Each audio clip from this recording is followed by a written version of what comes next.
From the outside, the MCU looks stable. The same heroes return, the timeline keeps moving, and the story feels like one clean, connected universe. But behind the scenes, Marvel has changed actors more often than you realize. Sometimes it happened because of age. Sometimes it was scheduling. Sometimes it was salary, creative conflict, or a major change in the studio's future plans. 11 times Marvel changed actors in the MCU, and somehow the story kept moving anyway. Number 1. Howard Stark. This is one of the few MCU actor changes that fits naturally inside the story.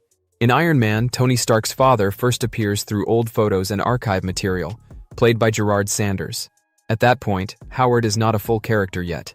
He is mainly used to show where Tony's legacy comes from. When Iron Man 2 needed Howard to speak through an old recorded message, Marvel brought in John Slattery. His version feels older, colder, and more distant, which matches Tony's painful view of his father. Slattery later returned in Ant-Man, Captain America: Civil War, and Avengers: Endgame. But Captain America, the first Avenger, needed a younger Howard during World War II, so Dominic Cooper played that version. Cooper's Howard is more charming, confident, and energetic. He feels closer to the kind of man Tony would later become. Instead of using heavy de-aging, Marvel used different actors to show Howard at different stages of life. Number 2. Red Skull. This character first appeared in Captain America: The First Avenger, played by Hugo Weaving. He was the leader of Hydra, and the first major enemy Steve Rogers faced as Captain America. Weaving gave him a cold and theatrical presence, but he did not return for later MCU films. The makeup process was demanding, and the actor was not interested in revisiting the role. Years later, Avengers: Infinity War brought Red Skull back in a completely different form. He was no longer leading Hydra or chasing power for himself. He had become the Stonekeeper on Vormir, cursed to guide others toward the Soul Stone. Marvel replaced Weaving with Ross Marquand, an actor known for voice work and impressions. Marquand kept the same basic voice, accent, and rhythm that Weaving had used in the first Avenger. Since Red Skull had become a ghostly figure hidden under a dark hood, the change was easy for many viewers to accept. Number 3. Bruce Banner. This is the biggest recast of a main MCU hero. Edward Norton played Banner in The Incredible Hulk, released in 2008. His version is a man on the run, trying to stay hidden while controlling the monster inside him. But behind the scenes, Norton and Marvel did not agree on the direction of the character. Norton reportedly wanted a longer and more serious film, while Marvel wanted something faster and more connected to the Avengers. Before the Avengers began filming, Marvel announced that the role would be recast. Mark Ruffalo took over in 2012 and gave Banner a different energy. His version felt quieter, more tired, and more used to living with the Hulk. Ruffalo also became the first actor to perform the Hulk through facial motion capture. That is why Hulk suddenly started looking more like Bruce Banner in the Avengers. Norton's Hulk looked more like a general monster, but Ruffalo's Hulk carried the actor's face, expressions, and emotions. Number 4. Cassie Lang. This role has gone through more actor changes than most MCU characters, mainly because of time jumps and Marvel's future plans. In Ant-Man and Ant-Man and the Wasp, Cassie is played by Abby Ryder Fortson. Her version is young, warm, and central to Scott Lang's emotional life. Scott is not just Ant-Man. He is a father trying to stay close to his daughter. Then, Avengers: Endgame jumps 5 years forward after the blip. When Scott escapes the quantum realm, he finds that Cassie has grown into a teenager. Emma Fuhrman played this older Cassie during their emotional reunion. The scene is short, but it shows how much time Scott has lost. Then, Ant-Man and the Wasp: Quantumania changed the role again, with Katherine Newton taking over. This version of Cassie is older, more active, and more involved in the superhero side of the story. The change positioned Cassie for a bigger role beyond being Scott's daughter. Number 5. Thanos. This villain is now strongly connected to Josh Brolin, but the first version of the character was played by someone else. In the post-credits scene of The Avengers, Thanos appears for the first time and smiles at the idea of challenging Earth. At that moment, Marvel had not yet turned him into the emotional center of the Infinity Saga. The role was played by actor and stuntman Damien Poitier, using heavy makeup and prosthetics. It was a quick tease, not a full performance. By Guardians of the Galaxy, Marvel needed Thanos to speak, move, and carry more weight as a serious villain. Josh Brolin took over and provided the voice and motion capture performance. That allowed Thanos to become more detailed, more controlled, and more human in his expressions. By Avengers: Infinity War and Avengers: Endgame, he was no longer just a mysterious purple figure. The recast helped turn him into the main threat of Marvel's first major saga. Number 6. Fandral. This is one of the most unusual actor changes in the MCU, because the role almost came full circle.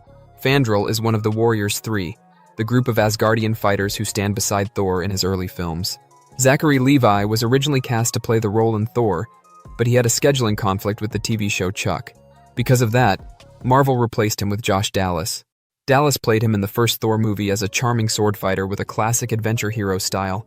But when Thor: The Dark World entered production, Dallas had his own scheduling problem because of Once Upon a Time.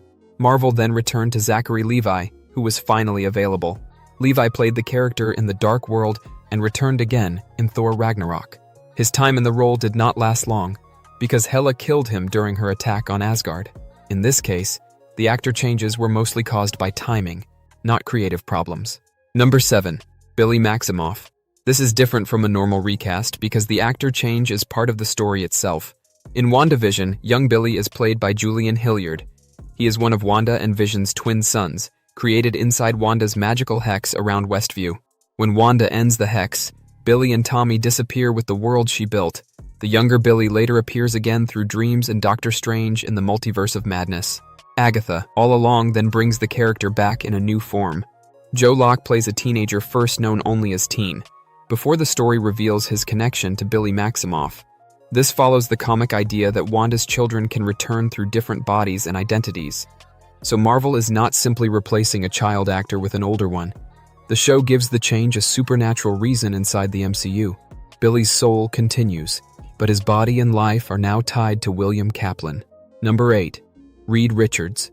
This is not a simple replacement, because the actor change is tied directly to the multiverse. For years, many fans wanted John Krasinski to play Mr. Fantastic. Marvel answered that fan casting in Doctor Strange in the Multiverse of Madness. Krasinski appears as Reed Richards from Earth 838, where he is a member of the Illuminati. But this Reed is not presented as the long-term version for the main Fantastic Four story. He is a variant from another universe, and Wanda kills him shortly after he appears. That allowed Marvel to give fans the casting they had been asking for without making it permanent. Later, Pedro Pascal was cast as Reed Richards in the Fantastic Four First Steps. His version is built for the main Fantastic Four storyline going forward. So this change was not caused by conflict, age, or scheduling. It was Marvel using the multiverse to separate a special cameo from the definitive version of the character. Number 9. Thaddeus Ross. This is one of the more sensitive actor changes in the MCU. William Hurt first played Ross in The Incredible Hulk, where he is the military leader hunting Bruce Banner and trying to control the Hulk. Years later, Ross returned in Captain America: Civil War as the government figure behind the Sokovia Accords. He also appeared in Avengers: Infinity War, Avengers: Endgame, and Black Widow, becoming one of the MCU's main political authority figures. After William Hurt passed away in 2022, Marvel had to decide whether to retire the character or continue his story. They chose to recast him with Harrison Ford. In Captain America: Brave New World, Ross becomes President of the United States and takes on a much larger role in the MCU's political world. His transformation into Red Hulk also helps the change feel easier to accept because the character is already becoming physically different inside the story. Number 10. James Rhodes. This is the first major actor change in the MCU, and still one of the most famous. In Iron Man, Rhodey is played by Terrence Howard. He is Tony Stark's close friend, a military officer, and the person clearly being set up to become War Machine. The film even teases this when Rhodey looks at the armor and says, "Next time, baby." But when Iron Man 2 arrived, Howard was no longer in the role. Don Cheadle replaced him and became the new Rhodey from that point forward. Reports have often connected the change to salary issues behind the scenes. Whatever the full reason was, Marvel made the swap very early in the franchise. Cheadle brought a more controlled and serious military presence to the character. That worked well next to Tony's chaotic personality. Over time, Cheadle became the definitive War Machine, appearing across Iron Man, Avengers, and Disney Plus projects. Number 11. Kang the Conqueror. This is the bonus case because it is the recast that still has not happened.